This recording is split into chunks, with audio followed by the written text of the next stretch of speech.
ভিডিওটি দিনের হোমিওপ্যাথিক চিকিৎসক বন্ধুদের দেখানোর জন্য এবং শেখানোর জন্য। হোমিওপ্যাথিক ছাত্রেরা ছোট ফার্স্ট ইয়ার থেকে পড়ে আসছে puffy like swelling under the eyelids, puffy like swelling over the eyelids, upper eyelids pulsatilla, lower eyelids apis mel, both eyelids, upper eyelids phosphorus, lower eyelids epismel, both eyelids ক্যালিকার, এরকম সবাই পড়ে আসছে। তো আমরা বলতে বলতেই পেয়ে গেলাম, পড়তে পড়তেই এরকম পেশেন্ট পাওয়া গেছে। এই রেপার্টরিতেও আছে lower eyelids phosphorus, upper eyelids apis calicar, under the lids apis calicar. So epismel, phosphorus, calicar etc. are the important medicines. তো ওনারও কিন্তু 2-4 দিন হয়নি। The gentleman aged about 67 years, he has been suffering for last 5 years. 5 বছর ধরে ওনার এরকম পাপি like swelling হচ্ছে, ব্যাগ লাইক সোয়েলিং। উনি ওনার অ্যালোপ্যাথিক ডাক্তারবাবুদের জিজ্ঞাসা করেছেন, কার্ডিওলজিস্টকে জিজ্ঞাসা করেছেন, তিনি বলেছেন সব কথা জানিয়ে দিয়েছেন, না আমাদের যেসব ওষুধপত্র খাচ্ছেন তার জন্য কিছু হয়নি বা হার্টের সাথে আপনার কোনো সম্পর্ক নেই। উনি সুগারের ডাক্তারবাবুকে জিজ্ঞাসা করেছেন, তারাও জানিয়ে দিয়েছেন না সুগারের ওষুধের সাথেও সম্পর্ক নেই এবং ডায়াবেটিসের সাথেও কোনো সম্পর্ক নেই। ওনার নিজেরও কোনো প্রবলেম নেই, কমপ্লেন কিছু নেই, কমপ্লেনলেস, কিন্তু তবু হোমিওপ্যাথিতে আরোগ্য করা যায় কিনা উনি আমার শরণাপন্ন হয়েছেন। এখন ওনার সিমটম যেটুকু কালেকশন করলাম তাতে দেখা যাচ্ছে যে মিষ্টি খেতে ভালোবাসেন, ওনার একটুখানি শীত বেশি। পিকুলার সিমটমসের মধ্যে এই কটাই কালেকশন হয়েছে। হেড সোয়েটস, রাত্রেবেলা বালিশ ভেজে যা বাচ্চাদের ক্ষেত্রে আমরা দেখি ক্যালকেরিয়া কার্ভের, সেই লক্ষণটাই ওনার আছে।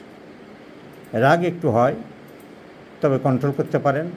মাঝে মধ্যে শ্বাসকষ্ট হয়, সেটা জিজ্ঞাসা করে জানা গেল যে একটু লেট নাইটের দিকে একটু দেরিতে হয়। পরিমলবাবু, আপনাকে এই কটা সিমটম জিজ্ঞাসা করেছে, আপনার কাছ থেকে উত্তর পেয়েছি যে মিষ্টি আপনি কি মোটামুটি ভালোবাসেন? বাসেন, কম খান, শরীর রক্ষা করার জন্যে বা বয়সের জন্য কম খান। শীত গরমের মধ্যে তুলনামূলকভাবে আপনার শীতটা একটু বেশি বলেছেন, ঠিক। মাথাটা ঘামে এবং অনেক বাচ্চাদের যেমন হয় আপনার বালিশটাও ভিজে যায়, আপনি লক্ষ্য করে দেখেছেন। পিপাসা একটু কম, রাগ হয় তবে তা কন্ট্রোল করতে পারেন। আর একটু শ্বাসকষ্ট হয়, আপনি লক্ষ্য করে দেখেছেন রাত্রের মধ্যরাত্রের পরের দিকে এরকম মাঝে মধ্যে। এই কটা সিমটম ঠিক আছে? ঠিক আছে। তাহলে এই কটা সিমটম কালেকশন করার পরে দেখা যাচ্ছে ছবির মতন সব ক্যালকেরিয়া কার্ভের symptom. Kali carb desire for sweets, kali carb under the lower eyelid swelling, dyspnoea রাত্রে শেষ রাত্রের দিকে বাড়ছে। So late night aggravation is a characteristic symptom of kali carb. বাকি থাকছে হেড সোয়েটস, পিলো ওয়েটস, মাথাটা খুব ঘামে, দেখব হেড পারস্পিরেশন, ক্যালিকার্ভ আছে।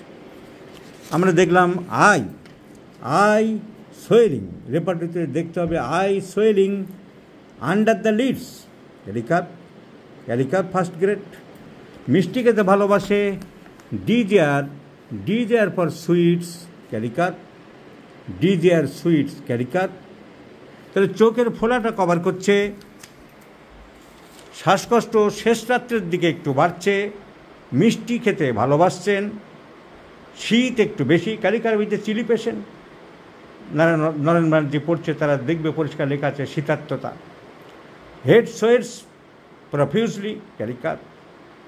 So, and the most striking and the symptom for which the patient has come, swelling under the eyelids, ক্যালিকার্ভ in the first grade. So, ক্যালিকার্ভ is the choice of medicine. Let's see the result. অনেকে 3 মাসের ওষুধ দিয়ে দিচ্ছি, এ তো ঘন ঘন দেখার কিছু নেই, কষ্ট করে আসতে বলবো না। 3 মাস পরে কী হলো আমাদের ছবি এবং এই ভিডিও থাকলো, আমরা দেখে নেব। প্রণববাবু, আপনাকে অসংখ্য ধন্যবাদ। আপনার ভিডিওটা ডাক্তারদের শেখানোর জন্য তোলার পারমিশন দিয়েছেন বলে আপনাকে অসংখ্য ধন্যবাদ।